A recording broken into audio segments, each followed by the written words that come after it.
Please be advised that the views and opinions of the host and guests do not reflect those of the station, the management, and its network.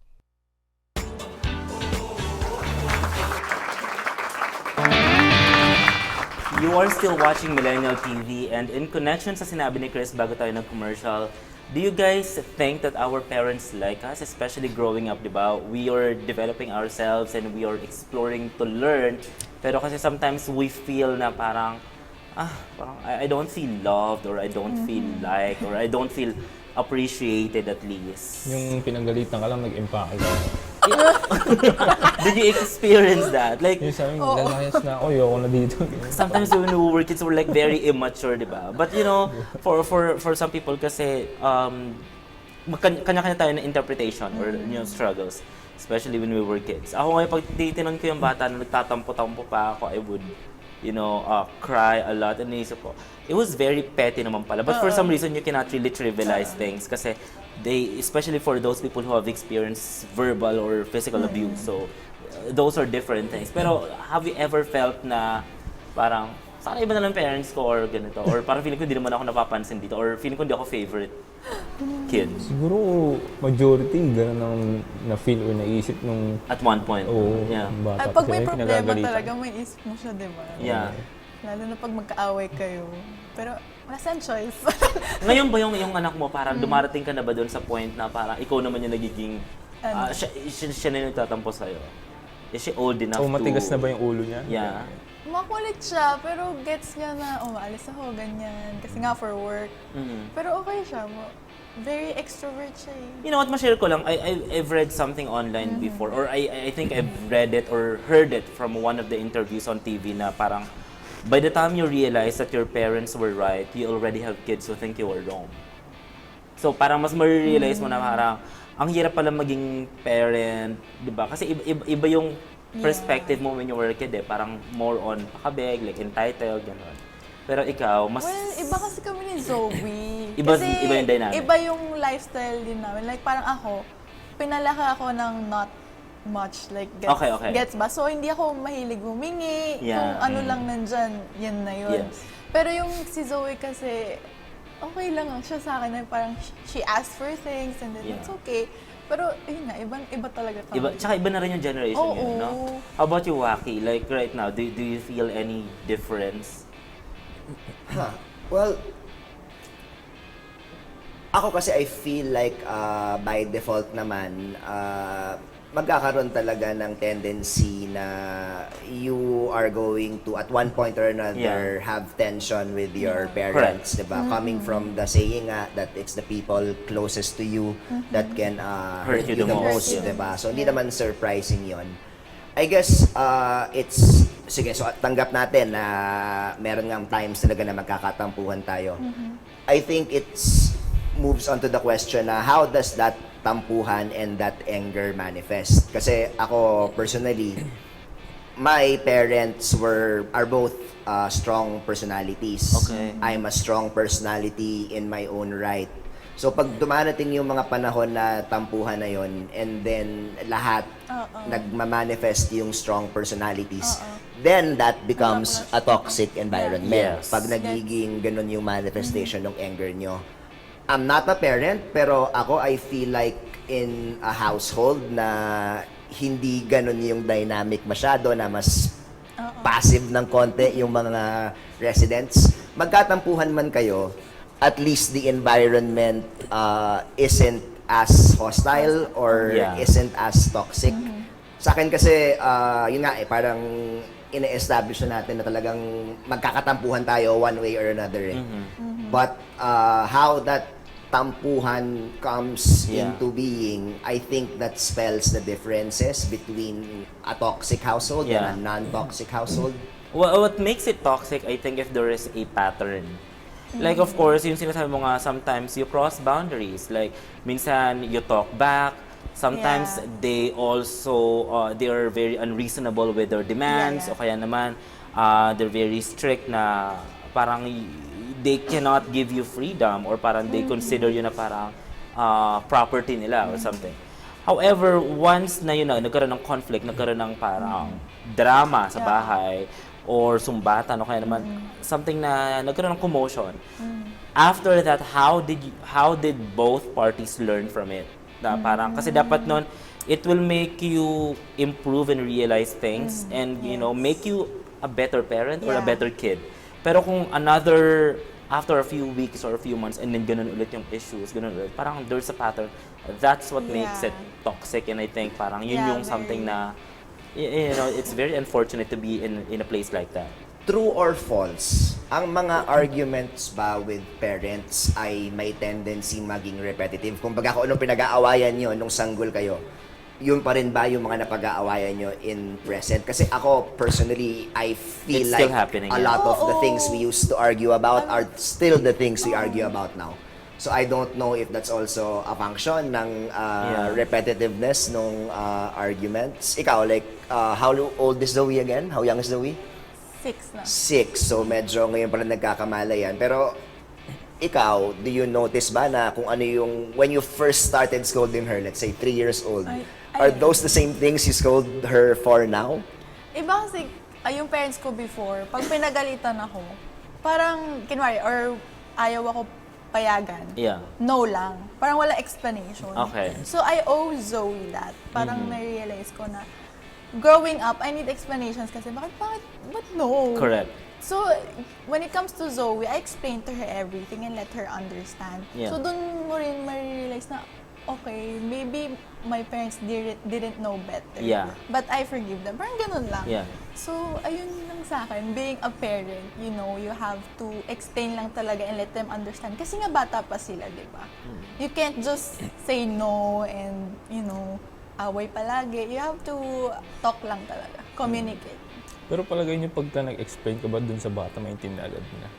Hindi, kaya nga you have to, Magigets, aside from ganun. explaining it, you have to ask her back. Like teacher and student, do you understand what I say? Can you repeat mo? Mga ganon. And Just sometimes making sure. parang you know how they do it in therapy na they're not really giving you an advice. They just keep asking you questions that will lead you to finding out your own answers. Like for Ganun example, lang. why did it happen? Why did you do that? Ayun. And then why did you do that? Doon ko sinisimulan yung Correct. usapan Why did you do namin. that? Kesa yung ipo-point out ko agad na, ay mali yan. Ganyan. You have to ask her why They wouldn't even why understand. did she do that thing? Yung ganon. Yun lang. Very conscious when it comes to parenting. Eh paano pag yung yung situation halimbawa hindi pa alam ng bata yung profession na gusto niya. Okay. Tapos edi papasok ngayon yung parent, magsasuggest. So tingin niyo toxic na trait na yun ng parent? Suggesting shouldn't be so Yeah, bad yeah, naman. yeah. It's imposing where it gets, Parang I guiding think, you toxic. lang. Or giving you more options. Like for Options, example, yeah. nakita ka niya na, you're into sports or very active. You can, pwede ka niyang i-support by enrolling you into classes. Pwede ka niyang i-support by, like, for example, nakita niya na magaling ka sa numbers. Pwede ka i-support by enrolling you into more, you know, math-related activities that will, you know, equip you when it comes to choosing your own career na going to college or going to senior high. I think that's a better way rather than, meron akong hindi ko natapos, hindi ko nagawa mag-nurse, ikaw mag-nurse sa atin. Pero yun nga yung gusto ko sa mga schools ngayon eh. Kasi as early as now, tinatanong na nila, what do you like to be when you grow up? So doon na nagsistart yun. Pero syempre of course, may iba pa yun. But don't push it to the child na. Especially yung mga unfulfilled dreams mo.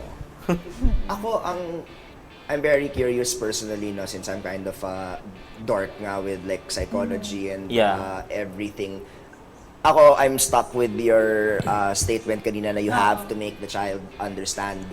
Pero ako, like, looking back then, parang there were times na I understood and even present You still did it. tense. You still do There it. are times I understand, but you choose to go against it. I mean, whether it's just Parang you... nagko-contradict yung sinabi mo sa... Hindi naman. Marang, ako kasi I'm curious what makes kids nga want to kind of go against their parents. Kasi yun nga parang you were saying na kailangan maintindihan nila eh. Pero ako, very curious ako, kung naiintindihan ng child, yung sinasabi ng parent, what makes the child, or for that matter, the adult, still want to go against what the parent says. Siyempre, iba yung mga career and course choices. Your parents shouldn't have the right to impose that, to suggest. Pero generally speaking, like when you clash, like the parent says this dahil ayaw because of XYZ reasons, nagets naman ni kid, pero they choose to go against it. Ako, I know none of us can answer that now, but I guess I'll throw the question to you. How do you deal with that? Well, depends sa bagay na yun kung anong gagawin ng bata, of course. But for me kasi, I still keep in mind na iba pa rin ako, ibang person din siya. So, whatever decisions she make, tapos pina-explain ko naman sa kanya, pinausap ko siya, I think siya na yun. And yun nga, I think most parents don't let go much sa nangyari before. And I think parang ano lang din yan, parang boss-employee relationship, na parang you would do things or you would follow the rules or you would do better at your job because you like the boss. You feel appreciated and you feel that your boss really cares about you. Same with, you know, kasi minsan may mga parents na just na very authoritative, borderline abusive. They're toxic, you know. Just to be exact, just to be clear. And then when you were a kid, kahit pa sabi mo na naintindihan mo naman na what you're doing is bad, what you're doing is not right. And then you keep doing it because you just want to annoy them probably or rebellion. Yun nga exactly. So, where does that come from? I'm so curious where that rebellious or parang you just want to push the button.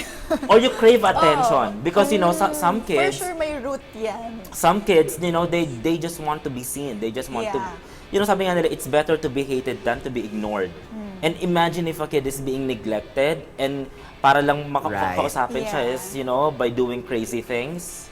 So, I think the bottom line is to become a better parent is to just, you know, have a deeper connection with your kids so that you can, mas effortless yung parenting kasi if they would do things for you because they love you back. They can feel the love. Ako, it just naalala ko lang ngayon, no? Parang nung kapanahunan natin, yung mga 30s, di ba, parang minsan natutukso ka for being a mama's boy, meaning like society or your peers look down on the potential of you being close to your parent, which yun nga, might have caused you to be yun nga, a bit rebellious. Ikaw as a mother of someone that's fairly young pa, di ba? Parang uso pa rin ba yun na parang natutukso yung boys or girls for being too close to a parent? Na parang you're weak because you're a mama's boy, for example. Dati uso yan. Yun nga, ngayon ba? Dati, well, wala namang boy. So, dati, pero I'm not sure until now may ganun pa rin. How about you, Chris? Do you think it still happens? Wala akong kid din, so hindi ko alam. Feeling ko it's not as heavy as pero dati before. Talaga. Well, ngayon kasi I think it's a flex. If you're close with your parents, especially if you're an adult right now and you know, you still have a like, good working, you still have a Mm-hmm. working relationship with your, because having your parents and having them together, or them being still alive, it's such a luxury, it's a privilege. And, you know, unlike before na when we were kids na parang conscious ka na, awkward na, so, and ito, iniisip ko rin kasi, like, a lot of people, iniisip nga nila na, do you think parang, yung personality mo ba, nagbe-base din doon yung parents mo kung paano sila their parenting style based on your personality. Like for example, ito, very quiet. Like, parang nag-a-adjust sila sa very quiet naman to si Chris, so parang di ko na to masyadong, kasi walang trouble. Dito na ako kay Joaqui magpo-focus. Alam mo yung mga ganong parenting? I think it's also a function of, it's 50-50 eh. Yes, I agree, you have to adjust your parenting style based on the kid. Pero ikaw din as a parent, or for that matter, as a person, how you respond to a specific situation or a specific kid, iba-iba din yon. Like, diba, parang if all of us were parents, I can imagine na iba-iba yung magiging disciplinary styles natin with our children. And iba-iba din tayo ng laxness and strictness when it comes to doing certain things. So, I think, to answer nga the question before we head to the break, it's 50-50 na yes, you adjust your parenting style to each kid, but it's also a matter of you na how you are trained to respond to a certain situation. Diba? Oo. some people in our generation are now parents like me, will be a parent and are planning to become one. So when we come back, we will talk about if millennial parenting style is affected to honor respectful child, and also we will share how our parents raised us. Kaya don't go anywhere. MTV will return.